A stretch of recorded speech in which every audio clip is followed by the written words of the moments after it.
ఓం గం గణపతే నమో నమః. ఓం సరస్వతీదేవి నమో నమః. ఓం గురుభ్యో నమః. జై శ్రీరామ్. మిత్రులారా, శ్రీరామ కథను వినండి. 9th పార్ట్ ఇప్పుడు నేను ప్రారంభిస్తున్నాను. అందరూ కూడా భక్తి శ్రద్ధతో వినండి. శ్రీరామచంద్రుని అనుగ్రహం పొందండి.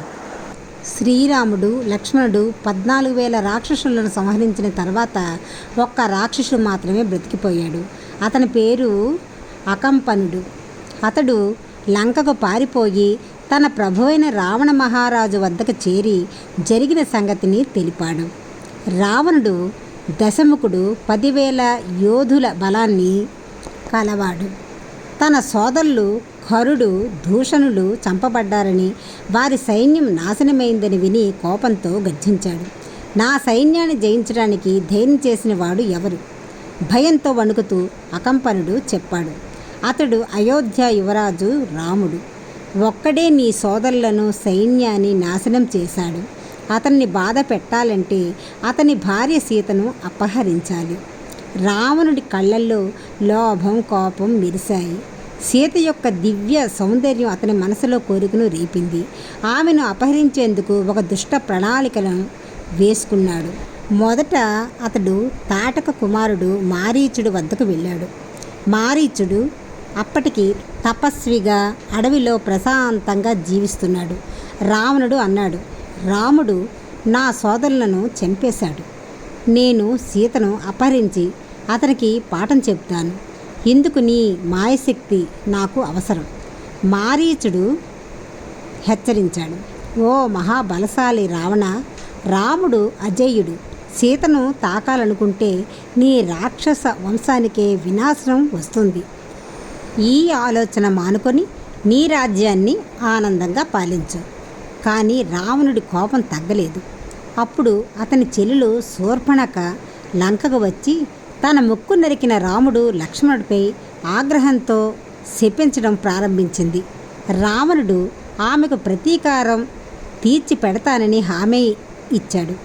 సీతను అపహరించడం ద్వారా తన కామాన్ని తీర్చడము, సోదరులకు ప్రతీకారం తీర్చడము రెండూ సాధ్యమని భావించాడు.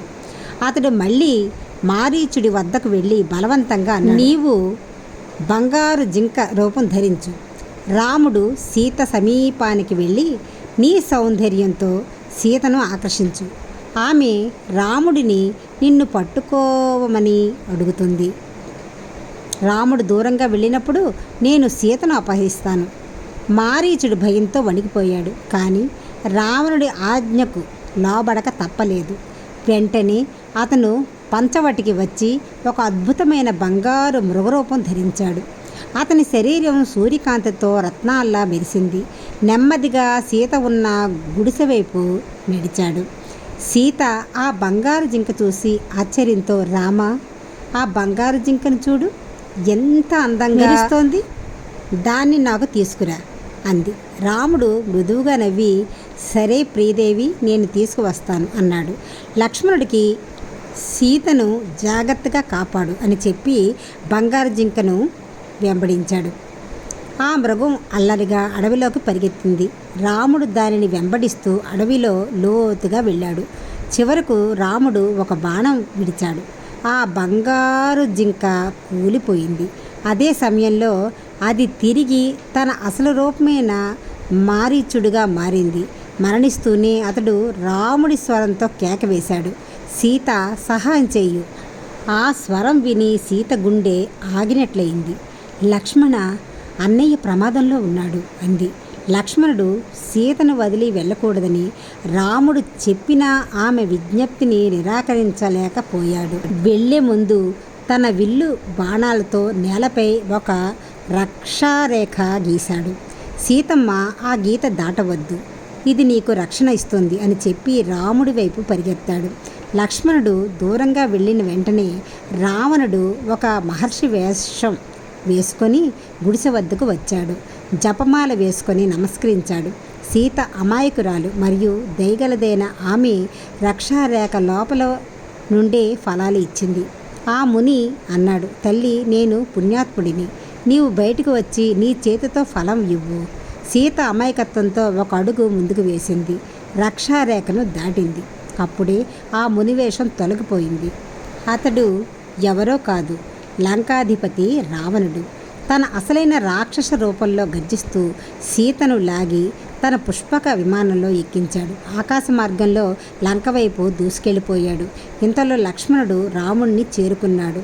రాముడు అడిగాడు, లక్ష్మణ, సీత ఎక్కడ? నీవు ఎందుకు ఆమెను ఒంటరిగా వదిలావు? లక్ష్మణుడు జరిగినదంతా వివరించాడు. ఇద్దరూ పరిగెత్తుకుంటూ తిరిగి గుడిసెకు చేరుకున్నారు. కానీ గుడిసె ఖాళీగా ఉంది. ఫలాలు నేలపై చెల్లా చెదురుగా పడ్డాయి. సీత ఎక్కడా కనిపించలేదు. రాముడు బాధతో నేలపై కూర్చొని తలను చేతుల్లో దాచుకున్నాడు.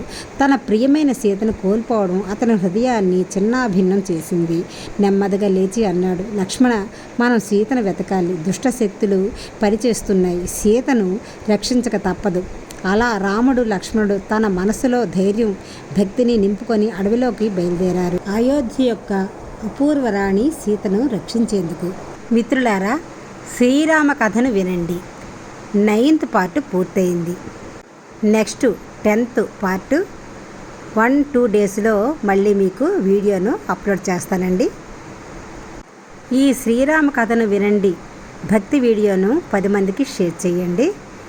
మీ ఫేస్బుక్లోని, వాట్సాప్లంట, మీ స్నేహితులకు, బంధువులకు స్టేటస్లంట షేర్ చేయండి. 10 మందికి కూడా భక్తి శ్రద్ధలు కలిగించేవారు అవుతారు. ఈ వీడియోను మీరంతా పూర్తిగా చూసినందుకు అందరికీ కూడా ధన్యవాదాలండి. ప్లీజ్ అండి, ఈ వీడియోకు లైక్ చేయండి, షేర్ చేయండి. కొత్త వాళ్ళు మా ఛానల్ చూస్తున్నట్లయితే సబ్స్క్రైబ్ చేసుకోవడం మాత్రం మర్చిపోకండి. ఈ ఛానల్ని, ఈ భక్తి ఛానల్ని ముందుకు నడిపించండి. లోక సమస్త సుఖినో భవంతు. జై శ్రీరామ్. వినుడు వినుడు రామాయణ గాథ వినుడి మనసారా. వినుడు వినుడు రామాయణ గాథ వినుడి మనసారా. ఆలకించిన ఆలపించిన ఆనందమొలికించే గాథ వినుడు వినుడు రామాయణ గాథ వినుడి మనసారా. ఆలకించిన ఆలపించిన ఆనందమొలికించే గాథ వినుడు వినుడు రామాయణ గాథ వినుడి మనసారా.